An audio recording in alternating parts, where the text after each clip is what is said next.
looked good last night. It's kind of funny. I've had so much stick in the last few weeks, Ram, for saying that Liverpool standards this season should be to try and win the Premier League. None of this. Oh, top four. You saw last night. A lot of your squad still missing. Played good football. Held on to possession well. Mo Salah looks good. And I'm taking nothing. I'm not even attacking Arsenal in this. Liverpool looked fresh last night. They look good. They look like they could be a team this year. 100%. Obviously, I didn't watch most of it. I did watch extended highlights of it, but I did watch the Real Betis No, game. you didn't. You looked at the goals on Twitter, innit? No, I That's didn't. What you did. Don't try it. Don't try it. I always, when it comes to Liverpool, I watch the extended highlights if I don't get them. But right, I'm going to ask you a question, and promise me to answer this question instantly. Promise me, yeah? You're going to answer it instantly? Yeah, I'll try. What channel did you watch the highlights on? YouTube. YouTube. YouTube. What else am I going to watch it on? What else am I going to watch it on? I don't know. I've never seeked Liverpool highlights in my life, so I don't know. YouTube. But now you look good. What did you make of him, Giuseppe? Like, I don't know if you stayed up and watched the game or if you watched the highlights on YouTube, but how did you see it? Yeah, listen, Liverpool look good. I think with pre-season, it's hard, isn't it? Because I felt like they probably got a bit more to prove pre-season with a new manager than Arsenal. I feel like Arsenal probably just going game by game. I think obviously they got life by us having Zinchenko left back for Salah. Let's let Salah have his thing. Obviously, so they feel like that's going to happen when they come to us in the league, but they'll realise there's going to be a 6 foot so Italian standing right there with some spaghetti ready to smack Salah's ball patch, you know.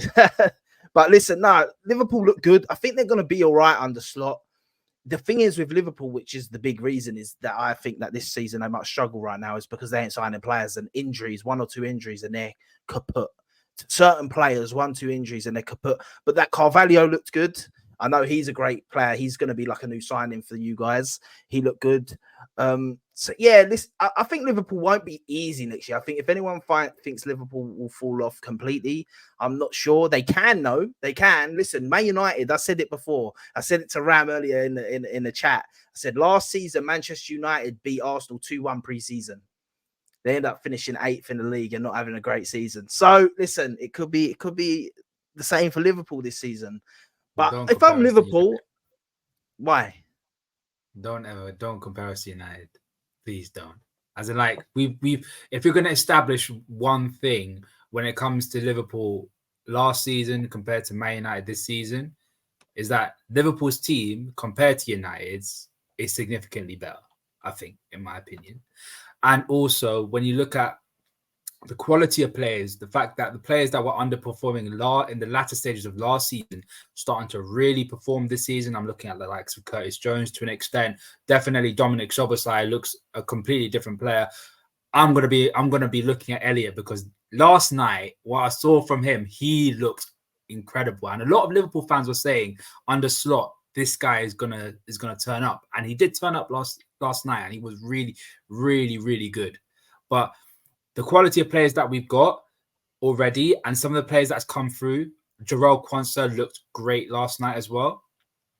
I'm content. I'm content is the right word. I wouldn't say I'm happy. I'm just content because we're still that much closer to Arsenal and City. I think 3 signings away. I think we're definitely gonna be up there with Arsenal and City, and I think it'll be a fearful prospect for any team.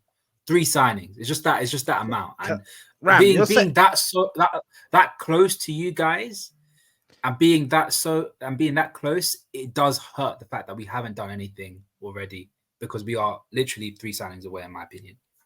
You say that, but you're putting a lot of pressure on this manager by saying that, by the way, because last year you weren't even close to us really, and you had, well, you could say you were close for like half a season, but then you had Klopp, you know, as your manager. Now you're saying this manager's there or thereabouts with Arsenal and Man City when we're actually improving. And you have, like, I know what you're saying, 3 signings. I think last season you were 3 signings away from us. Us adding and City adding players, I think you're more than that away from us because your squad ain't there. And that ain't even a disrespect. Your starting 11, I hear what you're saying. With 3 signings, maybe your starting 11 can match or be there or thereabouts with an Arsenal or a Man City.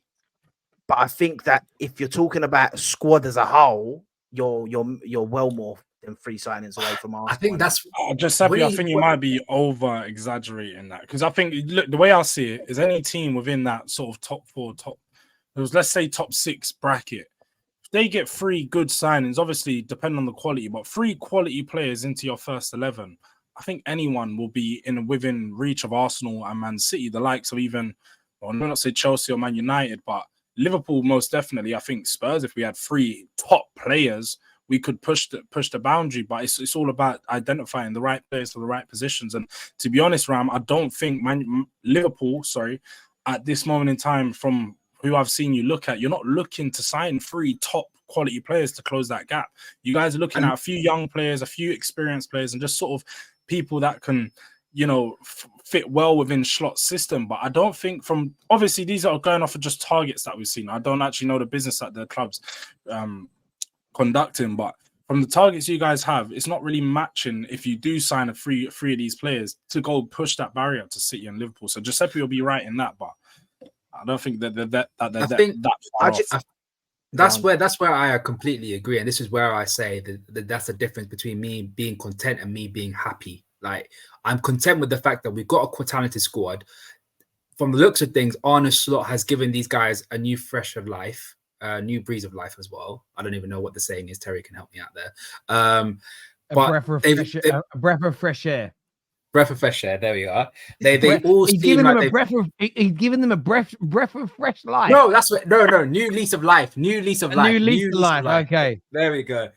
It's given them a new lease of life. They look as though they're already on board with his style of play. They're playing good football.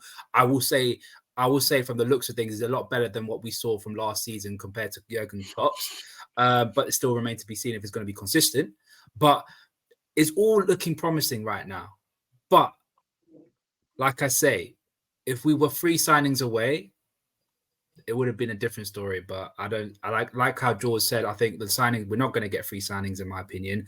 And I think those 3 signings aren't going to be of the level that is going to be really enough to properly challenge Arsenal and City, in my opinion.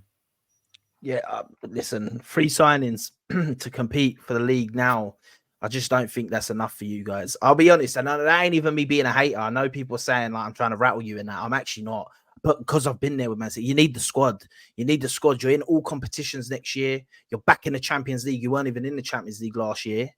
Was you in the Champions League last year? No, we're Europa. No, you were the Europa. You weren't even in Champions League last year. So 3 signings, I just don't think it's enough for the squad. I know you have some good youngsters coming through in that, but now you're looking at Arsenal's squad, and I'll be honest, we're starting to look we're getting closer to Man City's level of squad. Definitely, if we sign, this is obviously, I'm talking like, obviously, if we sign Moreno, if we sign Gyökeres, then I think you're more than 3 signings away from us. I'll be real, but you never, listen, you could have a season where you're there, like you could do something, but I just think that you need more. And I think you're also going to lack a bit of consistency with the new manager. I think obviously at the start, there's always that new manager bounce. Even, like, no matter what anyone says, even if it's, even if the manager left on a high, Klopp didn't really leave on a high on the pitch wise, but like as the Liverpool manager, it weren't like a sack-in, like, or nothing like that. But a new manager's still going to bring a bit of oomph to these players, yeah. So you might be seeing that. I don't think Liverpool will have enough to compete next season, I'll be honest, if they don't sign players. But yeah, listen, they played good, and I think they'll be all right next season. I think they'll be battling for top 4 for sure.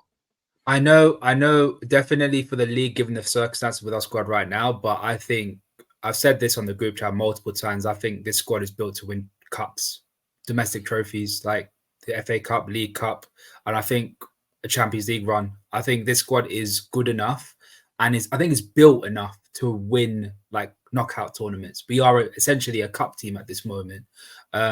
And I agree with you, Giuseppe. I think it does depend on signings, because if I said tomorrow we're going to sign Zubimendi, I think most people's opinions change a lot because of the quality of player. But again, I don't see us signing a caliber of that kind of player. That's why I say I think we're going to finish 3rd, which is unfortunate. But I do think we're going to do well in the cup competitions, in my opinion. Liverpool certainly could do. I think new signings are obviously what's going to be key. Viewers, give us your thoughts. Give us your feelings. Super chat came through here. This is big up Terry and the gang. Why do we use the term overuse the term generational talent? Michael Phelps was a generational talent. Tom Brady, Patrick Mahone, Messi, CR7. Can we stop overusing it? I'm going to push back, TK. Generational talent isn't the same as a generational swimmer or a generational footballer. Generational talent is you've got the base to go on to achieve greatness. I'll give you an example. Emma Raducanu, that came through a couple of years ago, won a major as a teenager, like a wild card going into a tournament, and had been winning things at a junior level. Smashes it in a second major tournament. Demonstrated generational levels of talent, but it's whether or not that talent is realized to make you a generational tennis player or a generational football player. So when we speak of talent is you've got the tools, but whether or not you deliver it, whether or not you have the consistency to be considered a generational tennis player, football player, fighter. So I think there's two different conversations. You can have world-class talent and not end up becoming world-class. In my opinion, equally, you can be someone who's not considered a world-class talent as a kid who becomes world-class as they get older. So I don't know what the panel think of that, but I don't necessarily think we should stop looking at talent. I think they're different things. 100% agree, Terry. As in, like, I could happily say that Lamine Yamal is definitely a generational talent. What he's done in the Euros and what he's done for Barca this season. You could say the same if you're going into other sports. Carlos Alcaraz for tennis, he's definitely a generational talent, and I think he will go down as a generational player in the future. But anyone could be a generational talent. Whether they can be generational for their extended career, that's the big question. But generational talent, if you do something beyond your years, that's crazy, then 100%. Yeah. I feel like Harry Kane is also the opposite of what that other one you said, where it was like at a young age, he wasn't seen as this generational talent. And then as he got older, it's like, hold on, this guy's getting better and better and better. Then he become world class. And you'd say he's a generational striker now, right? If you want to use that term, as maybe that's a bit loosely termed for someone who's never won a trophy. But listen, his goal stats speak for themselves.